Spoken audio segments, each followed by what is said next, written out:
Nazywam się Kazimierz Piotr Je Zaleski. m'appelle Casimir Pierre Zaleski.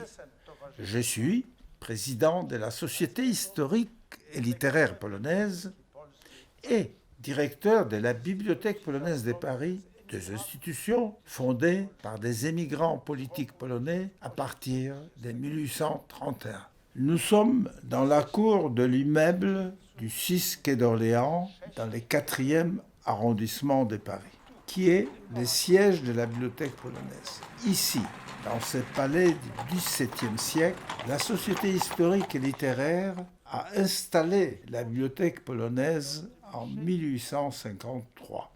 Et c'est ici que le cœur de la Pologne libre et souveraine battait quand les pays étaient occupés par ses trois voisins, ainsi que plus tard, au XXe siècle, lorsqu'un voisin de l'Est a imposé un gouvernement dictatorial à la Pologne, gouvernement qui prenait ses instructions de Moscou. La bibliothèque n'est pas un nom très précis. Sous ce nom se cachent, en plus d'importantes collections de livres et d'imprimés, des collections d'archives et des collections artistiques très précieuses pour l'histoire et la culture polonaise. Cette réalité a été reconnue en 2013 lorsque l'UNESCO a inscrit nos collections sur le registre de la mémoire du monde. La Société historique et littéraire polonaise, qui protège et gère la bibliothèque, a installé au début de ce siècle dans ces bâtiments, en plus des magasins pour les collections et des salles pour scientifiques et lecteurs, 6 salles d'exposition. 3 pour des expositions temporaires et 3 pour des expositions permanentes que nous appelons nos 3 musées. Nous avons également installé un auditorium appelé l'auditorium Jean-Paul II au rez-de-chaussée, dans lequel nous organisons chaque année un important programme culturel et scientifique. Conférences, sessions scientifiques, concerts, films qui animent la vie de notre bibliothèque.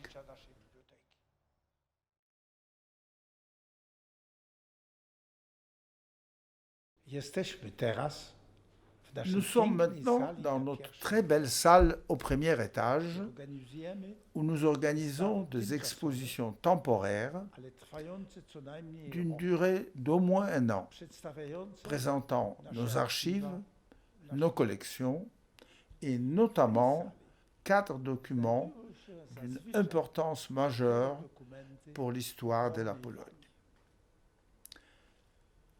L'acte du Sejm, le Parlement polonais, cara Mikołaja décidant de détrôner le tsar Nicolas Ier en tant que roi de Pologne. połączonych izb Cet acte dnia a été voté par les 2 chambres réunies le 25 janvier 1831 à Varsovie et signé par 188 sénateurs et députés. Il représentait l'expression du courage des représentants de la nation au moment où ils ont reçu des informations sur la préparation d'une intervention militaire russe en Pologne. Ensuite, le premier acte juridique polonais, adopté à Varsovie le 7 février 1831, réglementant la question de couleur nationale. La résolution indique que ces couleurs seront les couleurs des armoiries du royaume de Pologne et du Grand-Duché de Lituanie, c'est-à-dire le blanc et le rouge. L'acte fondateur, finalement, troisièmement, de la société littéraire polonaise, dont est issue notre société, signé à Paris le 29 avril 1832 et dont le prince Adam Czartoryski a été élu président à vie. Et finalement, quatrièmement, le décret de l'empereur Napoléon III, signé à Paris le 10 juin 1866, reconnaissant la Société historique et littéraire polonaise comme institution d'intérêt général en France. Aujourd'hui, vous allez visiter nos 3 musées dont je parlais tout à l'heure et qui sont situés au premier étage où nous nous trouvons actuellement.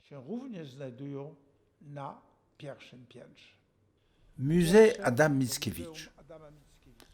Les fils du poète, Władysław, directeur de notre bibliothèque dans les années 1899-1926, a créé en 1903 dans notre bâtiment le premier musée Adam Mickiewicz. Władysław Mickiewicz est devenu le gardien de la mémoire de son père. Il a recueilli et protégé des documents appartenant au poète et a recherché des documents les concernant. Il était lui-même éditeur, traducteur et publiciste. Il a hérité les visions sociales et politiques, les traditions et les cercles d'amis de son père. C'était l'ambassadeur spirituel de la patrie qui a servi la cause polonaise et a aidé de nombreux compatriotes. À partir de 2009, l'exposition permanente dédiée à Adam Mickiewicz, énorme poète, mais aussi premier vice-président de la Société historique et littéraire polonaise, a été rénovée et placée au premier étage, grâce notamment à l'aide généreuse de Madame Isabelle Dornano, née Potocka. Adam Mickiewicz, c'est un poète, émigré politique, professeur au Collège de France. Jetant un coup d'œil vers le haut et lisant les 2 derniers versets du poème écrit en 1822. Quand tu te tournes, alors tu sais à chaque pas que tu viens du Yémen et que toi, Polonais, de l'Europe et une âme. Dans ces 2 versets, il y a un message qui explique les sujets de notre exposition littéraire sur Adam Mickiewicz, citoyen de l'Europe. Cette exposition, c'est notre façon de raconter son histoire. Pendant 23 ans, il habitait Paris en changeant l'adresse 14 fois. Il s'est marié, il fondait une famille et il avait 6 enfants. Sa renommée littéraire et l'amical appui de ses amis français lui permirent de fréquenter les milieux littéraires. Il collabora à divers journaux militant en faveur de la cause polonaise. Pour ses compagnons d'exil, il devient le chef spirituel des Polonais émigrés. Pour eux, il était un poète, médecin de l'âme. Pour les Français, il était avant tout un homme d'action, surtout depuis la publication des livres de pèlerins polonais traduits par Jański et mis en français par Charles de Montalembert. Le prince Adam Czartoryski que Mickiewicz connaissait de Vilnius. Ils se sont rencontrés à Paris. Ils ont travaillé ensemble dans notre institution. En 1854, Mickiewicz est devenu vice-président de la Société historique et littéraire dont le président était Adam Jerzy Czartoryski. Matka Boska Ostrobramska, la Sainte Vierge de Vilnius par Jan Mioduszewski, un tableau de culte. Pour les Polonais de Lituanie, un autre tableau se trouve à l'église Saint-Séverin à Paris.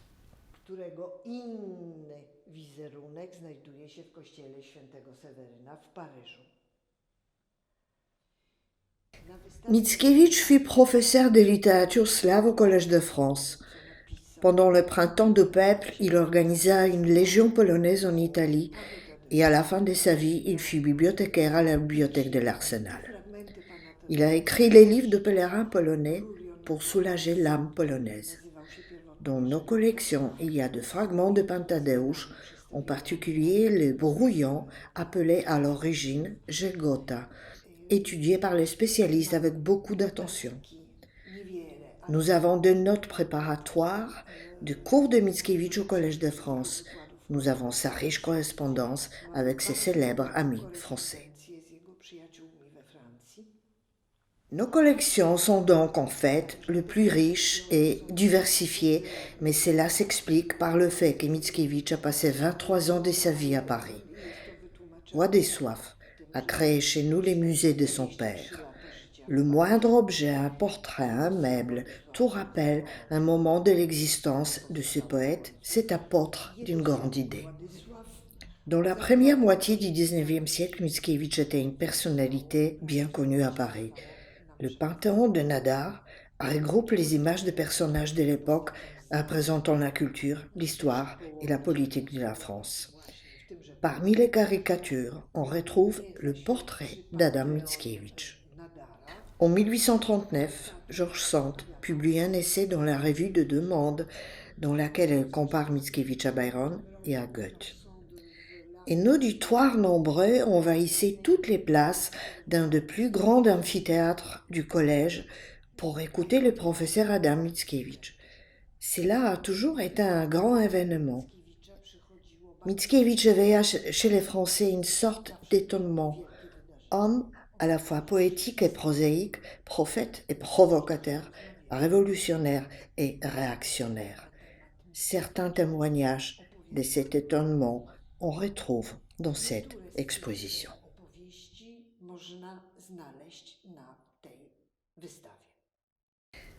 Nos collections comprennent également des souvenirs personnels liés à Adam et à sa famille. Nous sommes seuls dans les musées. Nous allons ouvrir un tiroir du bureau d'Adam Mickiewicz, poète, a écrit son célèbre épopée Pantadeusz. Et voyons ce qu'il y a dans ce tiroir. On retrouve ici la plume d'oie d'Adam Mickiewicz et quelques d'autres objets lui appartenant.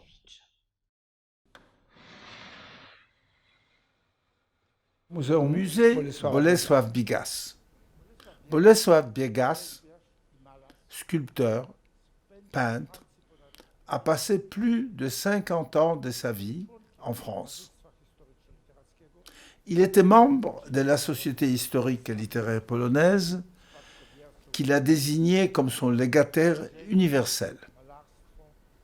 Des sculptures, de peintures et de meubles provenant du mobilier de son atelier sont présentés dans le musée.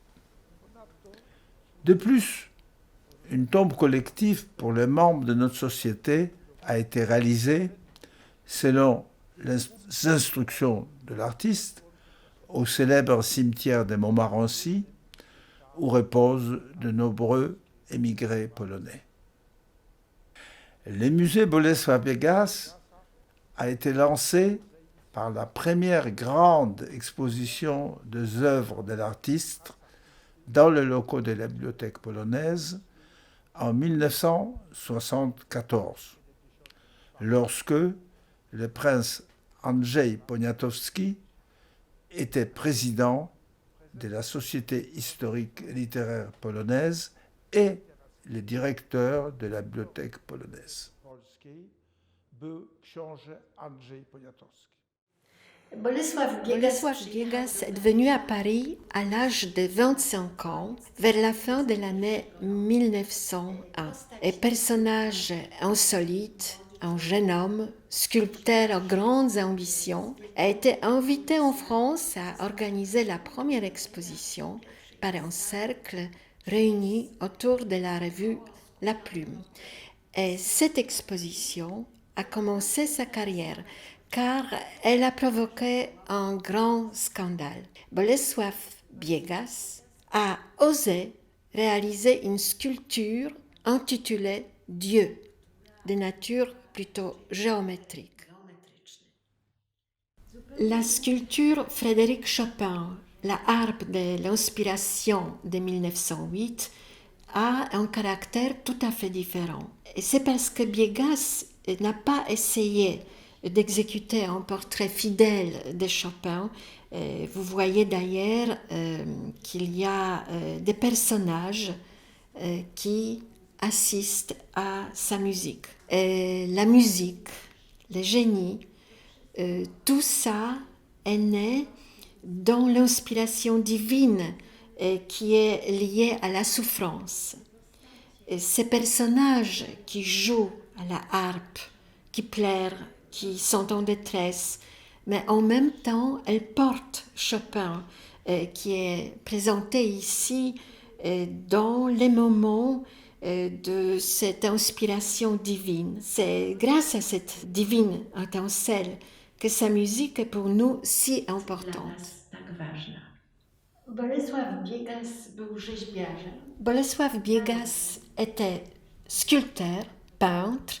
Il a également écrit des romans autobiographiques et après la Première Guerre mondiale, il consacre la place principale dans son travail à la peinture sphérique. Dans notre musée, nous présentons une belle peinture intitulée « Vibration des atomes » de 1920-1921. Qu'est-ce que c'est la peinture sphérique? Les personnages, ce sont généralement des femmes malignes, presque démons, et sont inscrites dans des cercles. Elles jonglent avec des cercles de toutes les couleurs. La technique change souvent dans ces images. Nous savons que Biegas a réalisé plus de 150 tableaux sphériques. Un autre cycle de Biegas était la mystique de l'infini. Il a réalisé plus de 30 peintures, principalement des huiles sur contreplaqué. Peinture inspirée d'une telle icône du symbolisme, à savoir l'image de Arnold Böcklin, L'île des morts. Nous avons ici un très bel exemple de l'une de ses œuvres, La danse du vent, où apparaît sur un fond sombre avec des cyprès une belle figure féminine en mouvement. Et ce qui est extrêmement intéressant, elle est peinte avec quelques milliers de petits points placés côte à côte. L'ensemble du personnage est très lumineux. Salon Frédéric Chopin. Ce salon est le seul lieu en France dédié à l'immense compositeur. Nous avons recueilli ici des souvenirs du compositeur et des documents confirmant ses contacts avec l'émigration polonaise, principalement avec les milieux de l'hôtel Lambert et la famille Czartoryski. Des souvenirs du compositeur qui a été admis comme membre de la Société littéraire en 1832 ont été rassemblés à la bibliothèque polonaise depuis la décennie 1960. En 2009, grâce à la fondation Zygmunt Zaleski à Amsterdam, nous avons pu organiser un véritable salon, un petit musée conçu par Andrzej Niewiengowski et les rendre accessibles au public dans une nouvelle configuration. Cela a permis, l'année suivante, une célébration digne du 200e anniversaire de la naissance du compositeur. Actuellement, notre salon Chopin attire de très nombreux visiteurs du monde entier.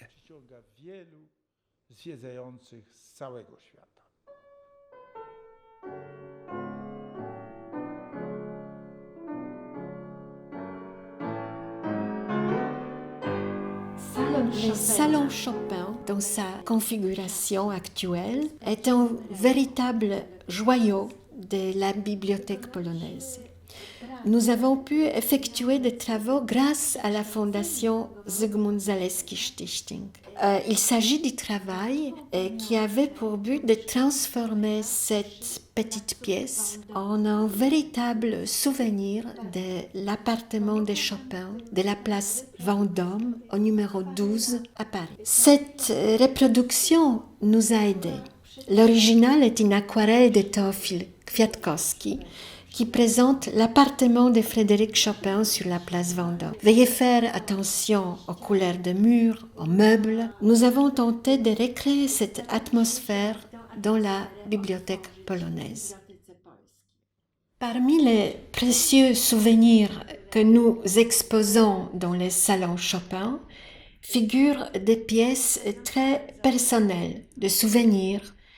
Par exemple, une mèche de cheveux du compositeur, sa photo, qui a une histoire très intéressante car, comme vous le savez peut-être, Chopin a été photographié 2 fois et les 2 daguerreotypes de son époque ont été perdus dans la tourmente de la guerre. Nous n'avons qu'une photo d'un de ces daguerreotypes et nous la présentons ici. Nous avons également un tirage en plâtre de sa main gauche réalisé par Auguste Clésanger. Nous avons aussi son masque mortuaire et les médaillons du cimetière du Père Lachaise. Mais l'un des souvenirs les plus précieux est également son fauteuil, qui est un cadeau de ces petites filles du peintre Teofil Kwiatkowski, l'éminence grise dans la vie de Frédéric Chopin, un peintre à qui nous devons quelques de ses beaux portraits. Teofil Kwiatkowski est l'auteur de ce petit tableau intitulé La Polonaise de Chopin et qui fait partie de toute une série d'œuvres consacrées à ce sujet. Très souvent, on les nomme également bal à l'hôtel Lambert, à savoir que Chopin est présenté ici en jouant du piano. Et à côté de lui, la famille Czartoryski avec Marcelina Czartoryska, qui est l'une des étudiantes exceptionnelles de Chopin et qui a également donné des concerts. Et toute la famille du prince Czartoryski est représentée, lui-même vêtu de la tenue des Avisha Czarne, les chevaliers noirs, et puis toute la procession de figures émanant de la mythologie slave, de la littérature et de l'histoire polonaise. Vous pouvez même voir les ailes du hussard plus loin, toute cette procession de personnages qui dansent la polonaise sur la musique de Chopin de manière très festive, comme c'était le cas dans la vieille Pologne. Au fond, les murs brûlants de Varsovie. Słuchając muzyki Fryderyka Chopina.